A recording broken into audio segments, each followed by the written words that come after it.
mineiro bem carioca que conquistou o mundo. Diplomata e poeta talentoso, ganhou 2 vezes a maior premiação da literatura brasileira. No primeiro bloco do Iluminuras de hoje, eu converso com o escritor Francisco Alvim.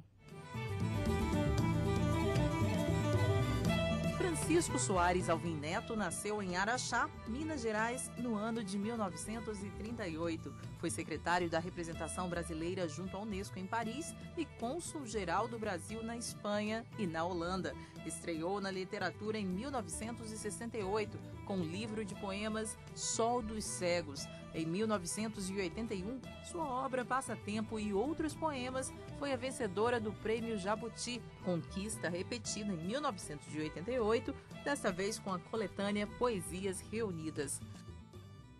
Obrigada, então, pela sua presença, Francisco Alvim, aqui no Iluminuras, que hoje está sendo gravado na Biblioteca Desembargador Fernando Américo Veiga Damasceno, no Fórum Trabalhista de Brasília. Francisco Alvim, primeiro livro em 1968. Como é que é, assim, o que te motivou a escrever o primeiro livro, a fazer essa composição? Érica, é tão difícil essa pergunta, ao mesmo tempo tão fácil, né? E vindo com essa sua simpatia, aparentemente ainda fica mais fácil. É muito difícil a gente saber por que escreve, não é? Eu, pelo menos no meu caso, eu teria muita dificuldade. São muitas coisas, muitas coisas. Você disse de muitos livros, não é? Que desde então, dos idos de 68 até hoje, né, eu publiquei, mas também tem muita vida, né? Foram muitos anos de vida, né? E vida dentro do nosso país, do nosso Brasil e também fora, representando o Brasil, porque eu fui diplomata. Enfim, é um pouco a mistura dessas duas coisas. De um lado, a vontade de entender melhor o que é a vida, né? O que eu acho que é uma das razões que leva o escritor a escrever, é refletir sobre aquilo que viveu, ou exprimir aquilo que viveu, ou tentar transformar, e isso é um outro plano, aquilo em linguagem. Esse contato inicial veio, então, dentro da própria casa, através da sua irmã?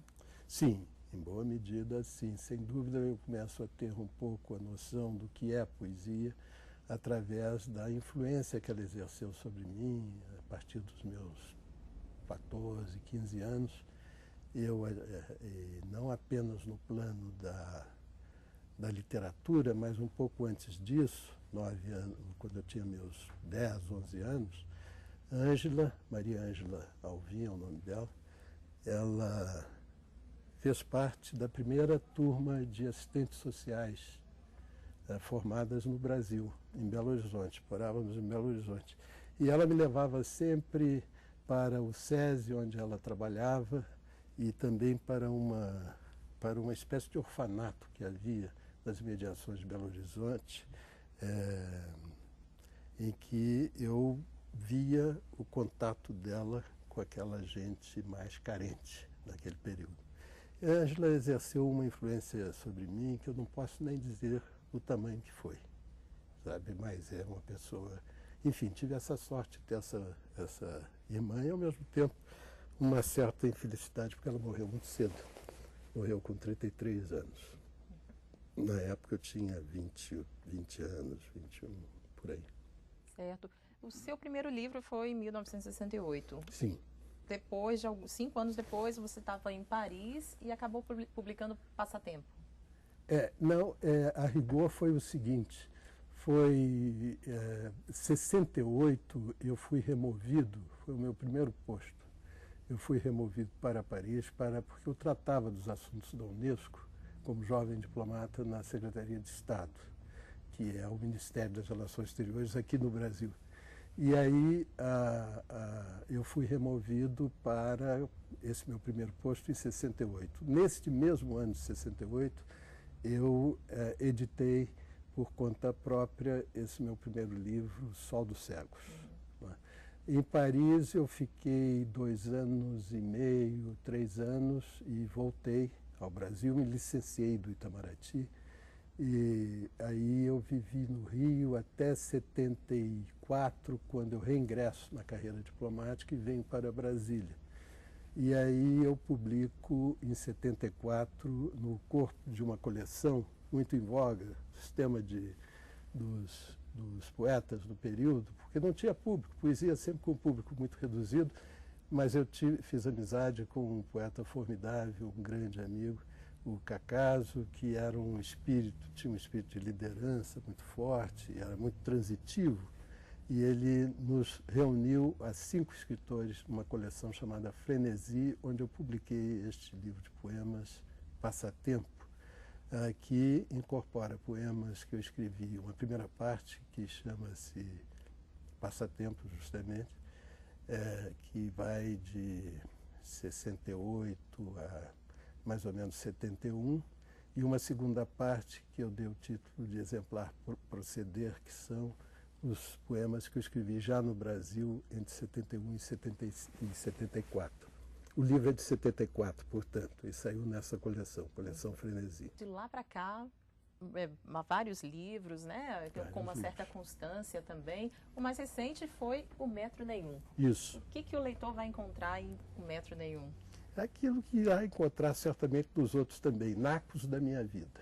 Não é? Quer dizer, esse período, assim como 68 era um rapaz de entre 20 e 30 anos, né, com aquela visão de mundo, com aquela entrega à vida daquele período, hoje ele vai encontrar já um homem já vivido, né, e com uma outra perspectiva de vida, com uma outra noção das coisas, né, sempre essa dualidade entre vida e linguagem.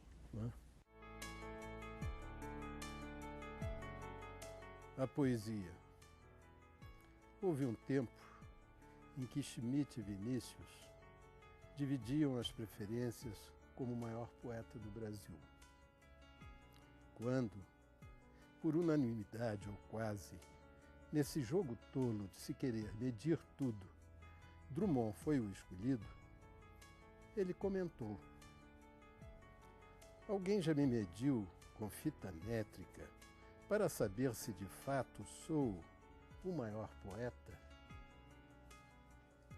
Estava certo, pois a poesia, quando ocorre, tem mesmo a perfeição do metro. Nem o mais, nem o menos.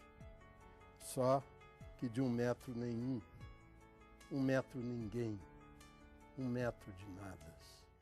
E mudou muito, porque antigamente você já foi aí intitulado como um poeta do movimento marginal, né? Da poesia marginal. O que mudou de lá para cá?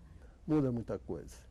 Mas a fidelidade, por exemplo, àquele tempo, aquele período em que surgem essas coleções, aí mais dentro de um contexto de convívio literário, as amizades formadas, até mesmo os temas, de certa maneira, com todas essas gradações de mudança que o tempo traz, eles permanecem os mesmos.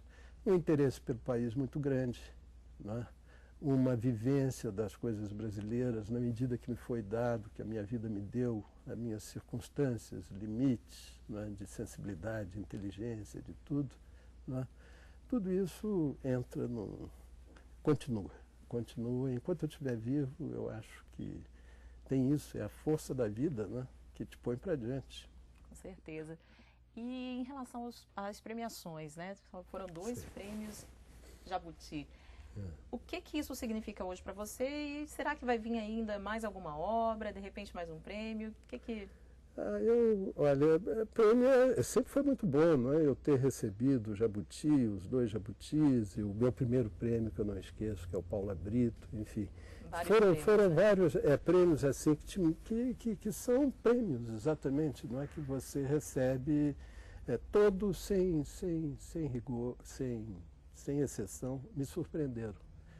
Eu nunca imaginei que pudesse ganhar prêmios. Aliás, eu não escrevo pensando em prêmios. É uma consequência do É uma consequência do trabalho, e essa surpresa que dá é sempre muito boa. Eu sempre gostei muito. Né? E certamente me estimulou, me deu uma certa, enfim, uma vontade, de prosseguir essas coisas todas. Mas enfim, eu acho que é o que eu teria que dizer, né, a respeito. Além disso, não é para isso que eu escrevi. Eu escrevi a despeito da minha vontade. Eu não fiz carreira, quer dizer, como você deseja uma carreira, não é?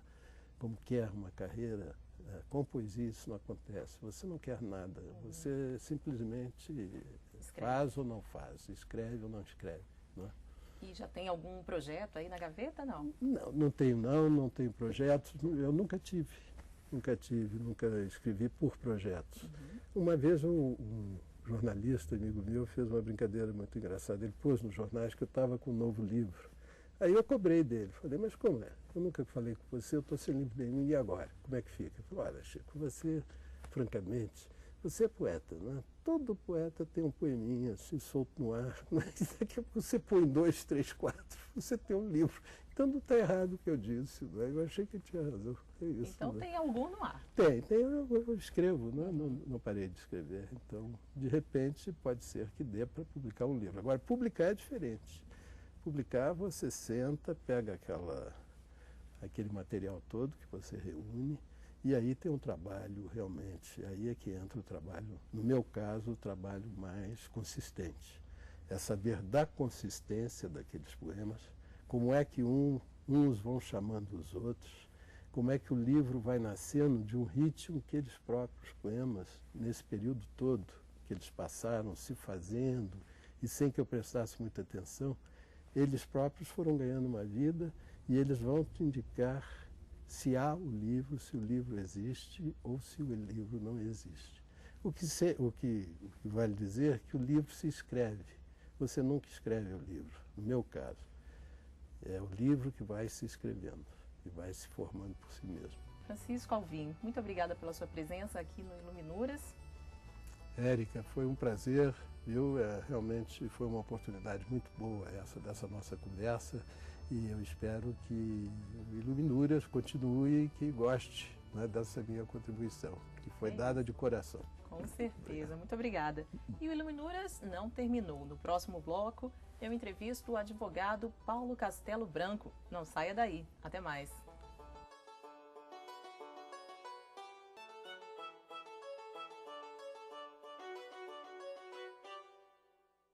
Ele nasceu em Parnaíba, no Piauí, e começou a ler por influência dos irmãos mais velhos. Hoje, além de atuar no meio jurídico, é também escritor das próprias histórias. Neste bloco do Iluminuras, eu vou conversar com o advogado Paulo Castelo Branco. Obrigada, Paulo Castelo Branco, por sua presença aqui no Iluminuras.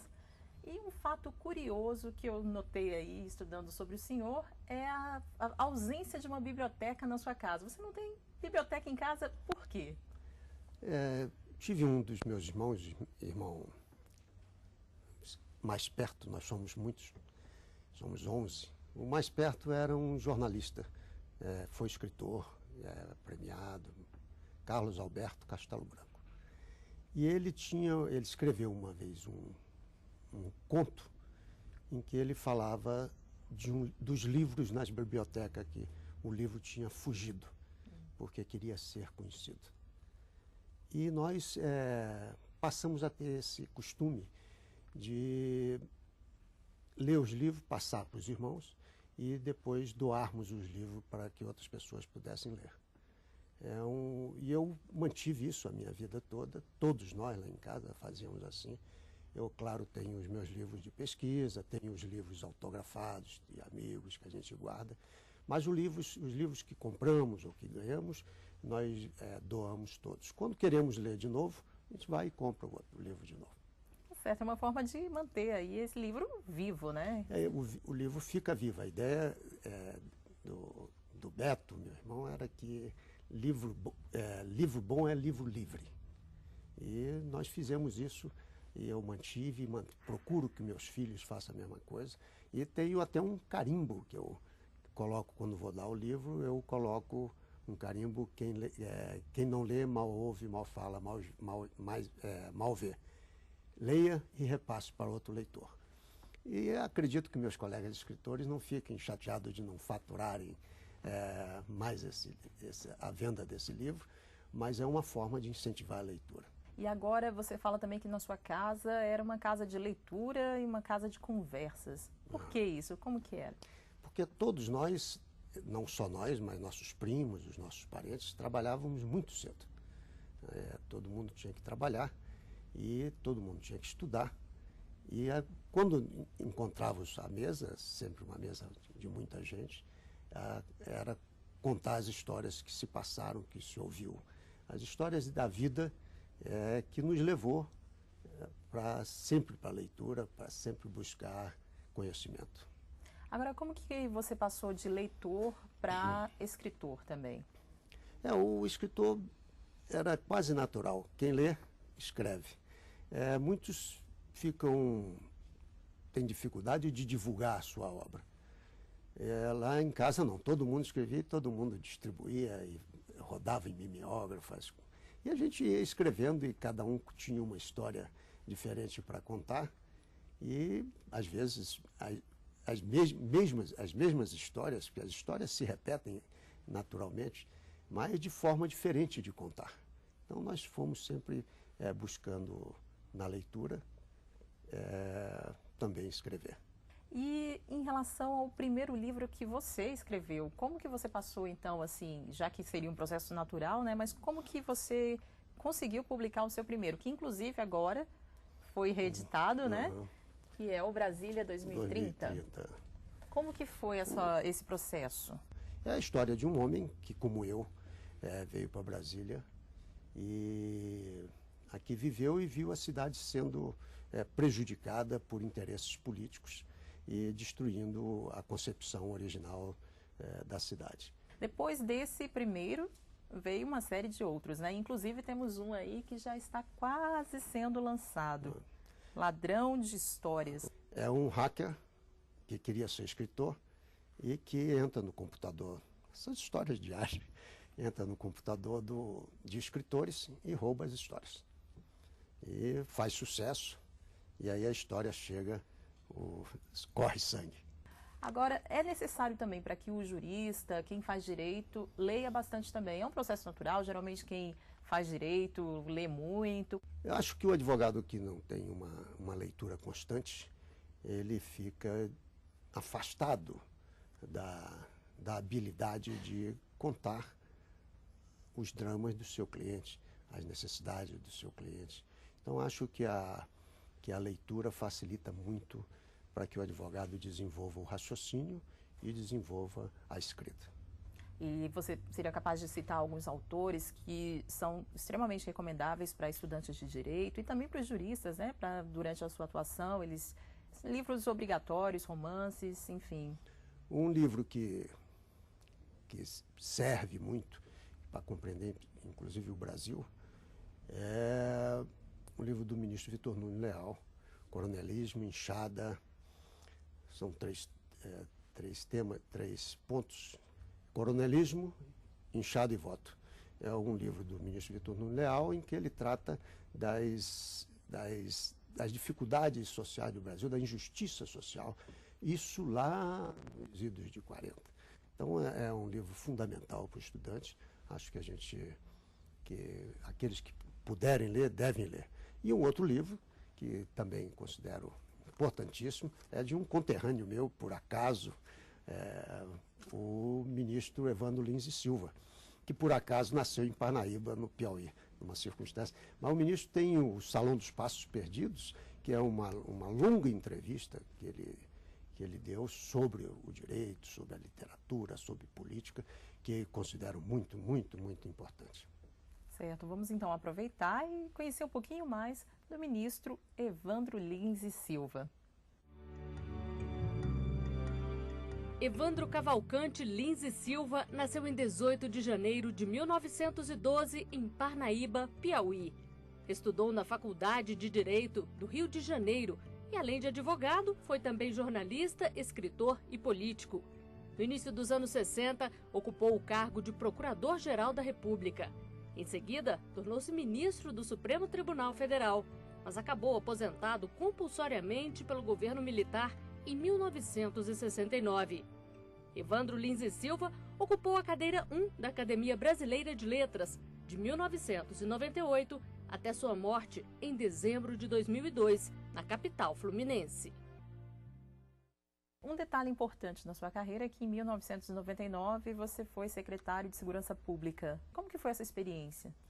Eu era conselheiro federal da Ordem dos Advogados e havia dado uma contribuição como representante da Ordem ao Ministério da Justiça numa questão muito complexa a respeito de policiais envolvidos em atos criminosos, etc. Era uma questão muito forte. À época, o ministro da Justiça é o hoje presidente do Senado, Renan Calheiros, que fez uma comissão, convidou a Ordem, o Ministério da Justiça e o Corregedor-Geral da Polícia Federal. E nós fizemos um trabalho muito importante que resultou na expulsão de vários policiais que não honravam a corporação. Daí havia já uma campanha política e eu fui convidado pelo governador, que foi eleito, o Joaquim Roriz, para ser secretário de Segurança. Eu fui secretário de Segurança, entrei em 99, fiquei o período inteiro e saí no final de 99 por uma circunstância dessas que ocorrem hoje, do embate da polícia com manifestantes trabalhadores, em que houve a morte de um trabalhador. E eu, então, saí da secretaria com uma frustração muito grande, porque o nosso trabalho era um trabalho reconhecido como bom.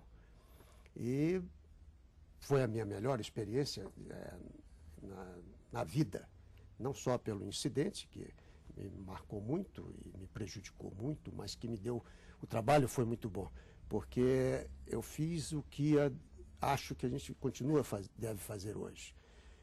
Os criminosos devem ser tratados com rigor. E os jovens, especialmente, devem ser tratados com uma visão de futuro. Como o Papa Francisco disse hoje, eu não tenho nenhuma pretensão de me comparar ao Papa, mas é essa a verdade da vida, que não é de hoje, nem do Papa, nem minha, isso vem da história da humanidade. Se não cuidarmos do futuro, não teremos mais nada. O nosso passado vai...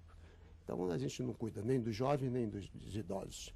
E aí a gente tem esses conflitos permanentes.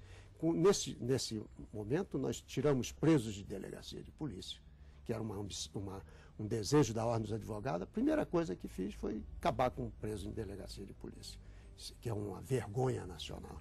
Tá certo. Paulo, muito obrigada pela sua presença aqui no Iluminuras. E o Iluminuras fica por aqui. Você pode rever os programas no site da TV Justiça. Acesse www.tvjustiça.jus.br.